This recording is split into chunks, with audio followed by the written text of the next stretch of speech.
అనకాపల్లి జిల్లా అట్టహాసంగా వ్యవసాయ మార్కెట్ కమిటీ పాలకవర్గ ప్రమాణ స్వీకారం. అనకాపల్లి జిల్లా పాయకరావుపేట నియోజకవర్గం వ్యవసాయ మార్కెట్ కమిటీ చైర్మన్ పాలకవర్గం ప్రమాణ స్వీకారం.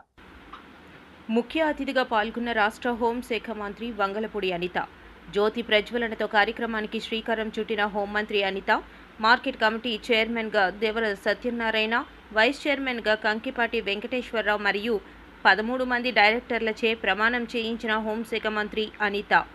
కార్యక్రమంలో పాల్గొన్న బీజేపీ, జనసేన, టీడీపీ కూటమి నాయకులు. హోంమంత్రి అనిత కామెంట్స్. పాయకరావుపేట వ్యవసాయ మార్కెట్ కమిటీకి ప్రత్యేక స్థానం ఉంది. ఆగస్టు 2 అన్నదాత సుఖీభవ కార్యక్రమం ద్వారా మొదటి విడత రైతుల ఖాతాలకు జమ. పాయకరావుపేటకు తెలుగుదేశం పార్టీ పోరాటం ద్వారా ప్రత్యేక కమిటీ ఏర్పాటు. అన్ని వర్గాల రైతాంగానికి అండగా మార్కెట్ కమిటీ. మార్కెట్ యార్డ్లో కోల్డ్ స్టోరేజ్, గోడౌన్ ఏర్పాటుకు కృషి. మార్కెట్ యార్డ్ అంటే పశు క్రయ విక్రయాలే కాదు, రైతాంగానికి సహకారం అందించేదిగా ఉండాలి.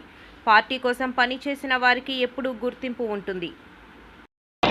దాని పేర 3 విడతలుగా మొదటి విడతలుగా ప్రతి ఒక్క రైతు అకౌంట్ లోకి కూడా 7,000 రూపాయలు జమ చేయడానికి ఆగస్టు 2వ తారీఖు కూడా ఈ రోజు ముహూర్తం కుదిరింది. అది కూడా ఈ రోజు ఇదే వేదిక మీద చెప్పుకోవడం అనేది నిజంగా ఒక మంచి శుభపరిణామం కింద భావించాలి.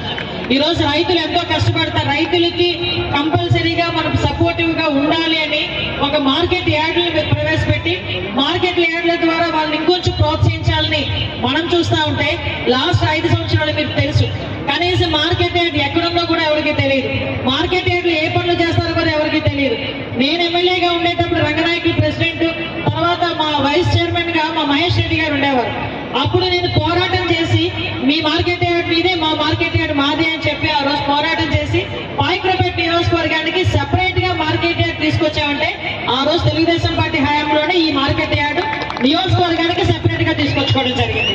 ఆ తర్వాత నుంచి ఆ లాస్ట్ 5 సంవత్సరాలు మార్కెట్ యార్డ్లు ఎవరో తెలియదు, మార్కెట్ యార్డ్లు ఏం చేశారో కూడా తెలియకుండా పోయింది.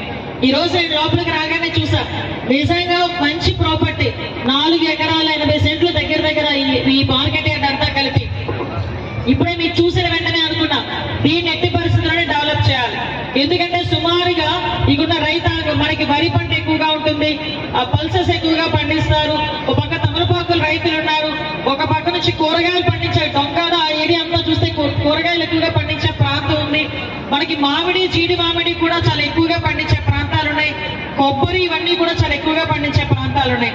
వీళ్ళందరికీ కూడా నేను లాస్ట్ టైం చెప్పేటప్పుడు తమలపాకుల రైతులు కానీ, ఒక పక్క టమోటా పండించే రైతులు, వీళ్ళందరూ కూడా కనీసం స్టోరేజ్ చేసుకోవడానికి ఇక్కడెక్కడ ఎక్విప్మెంట్ లేకుండా పోయింది.